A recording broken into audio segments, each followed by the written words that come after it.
Have you ever been so passionate about something that it completely absorbed your life? I have. My mom was a teacher, and so she understood just how important reading was for young minds and their creativity, and perhaps most importantly, their empathy. I loved everything about books. I loved the way characters came together and made me relate to them in ways that I could never even imagine. I loved plot lines and themes, and I loved the worlds that came to life in stories. I've loved books since I was born, and that instilled in me a passion for reading that was amazing, astounding, and it shaped me to be who I am today. From the time I was born, my mom and I used to read books before I went to bed. We used to read together every single night. Good morning, and welcome to the main library. The library is now At open. least until I was 2 years old and learned how to read on my own. But even then, we would still read together because it defined a relationship. We loved reading and we loved each other. And so we created these memories and we connected reading and education and love all together. And so we valued that, and we wanted to make sure that we would value that forever. And so one day I went to my mom's school with her. Now mind you, I've been going to a school with her. I'd gone to school with my mom before, other times with her, but this one day was different. It was different from the other days because on this particular day I went into her school library, and I had never done that before because I just had never gone on their library special day because, I don't know, just by chance. And I don't think I realized just how different her school was from my school because her classroom library had a lot of books in it. She was always making sure that her classroom library had, enough books in it. She was always buying books for her classroom library because she wanted to make sure that her kids had the best opportunities that they could have. And so anyway, I was going into her school library, and when I got in there, I realized that there were only 3 shelves of books in the whole school library.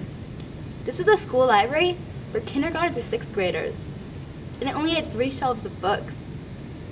Now mind you, I've seen schools with no libraries since then, but at that time I'd never seen anything even close to this before. And when I saw this, I thought back to my own school library. At my school, we had 2 rooms full of books for my school. And our school's population, I wasn't even the size of hers. And yes, it was still a K-6 school. Her school's books, the 3 shelves, they were old. And when I asked her about why they were only able to have 3 shelves of books, she said it was just because when kids checked them out over the weekends, they just didn't bring them back either because they moved away or they forgot. And then when the books got too used, when they did get brought back, the school couldn't afford to purchase any more. I knew something was unjust about this, and I knew this needed to change, but I didn't know at that point in time what I could do about it.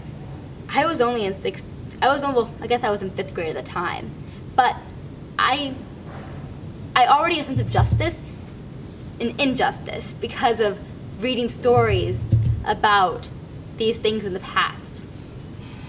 I had always read about these things, but I didn't realize that these problems still existed in the world, in my world.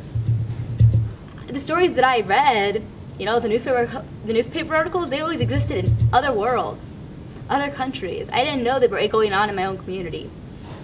But as soon as I realized that, I knew that it needed to change.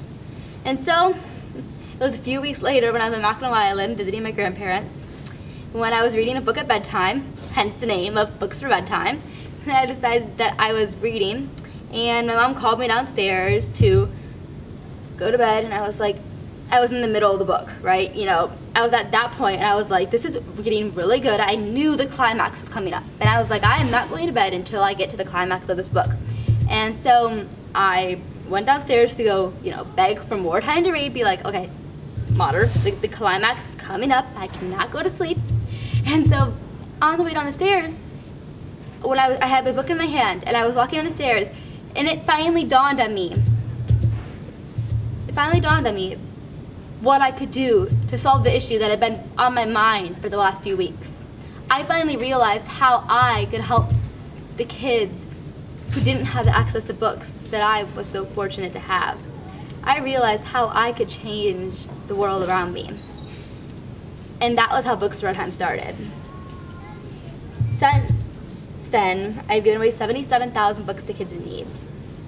And the funny thing is, I wouldn't have been able to do that without my family.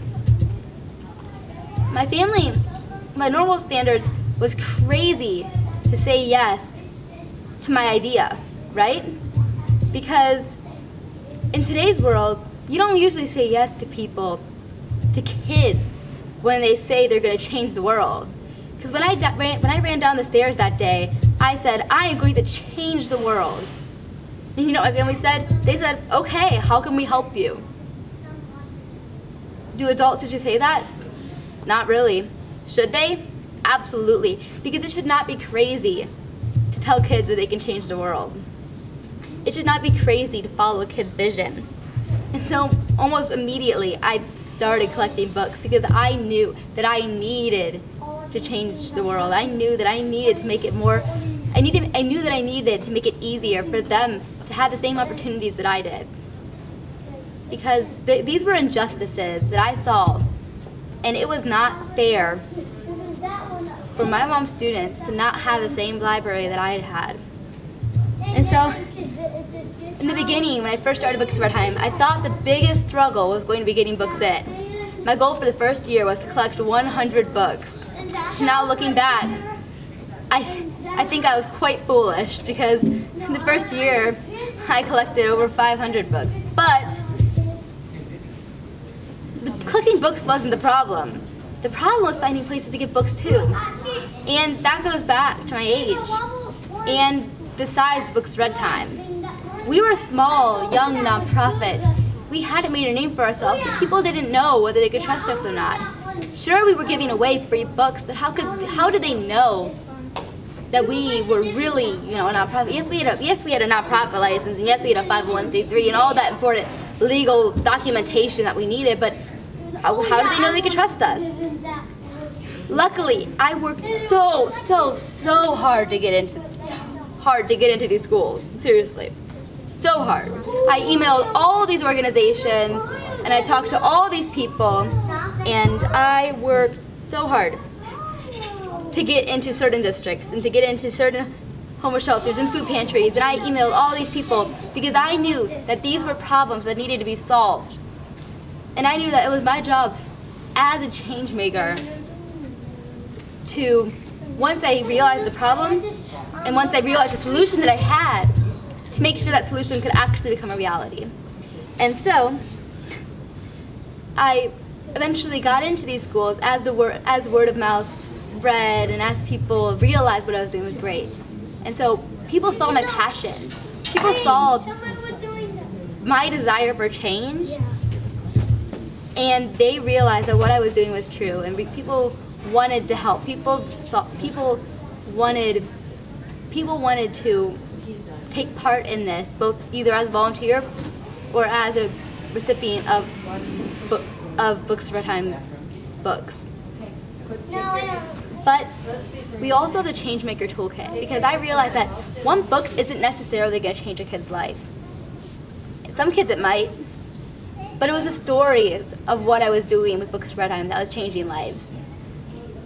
It was a story of a teenage girl, or in the beginning, an elementary schooler, that was changing their lives, because that was the powerful thing about this. That was what was inspiring kids to remember me even years after I came into their school and talked to them. That was the inspiring part of this. And so I started a Changemaker Toolkit because that was the inspiring part. And so since I started Books for Bedtime, I've given away over 77,000 books to kids in need. And I have inspired kids to become change makers, to read books, to pursue their education, because that is what I value. And we need more change makers in our world. And believe that anybody can be a change maker, because if I can do it, so can you. I am nothing special. I still go to school every day. I am still in high school. I still hang out with my friends after school. I am not abnormal. But I saw a problem and I decided to do something about it. And that's what you can do too. Recently, we started a New Jersey chapter of Books for Bedtime. And so we are growing now, and I'm trying to expand the idea of kids inspiring other kids to read, to do change, and that's what I stand for, and that's what we stand for, because everyone has a passion, and I found mine. What's your passion?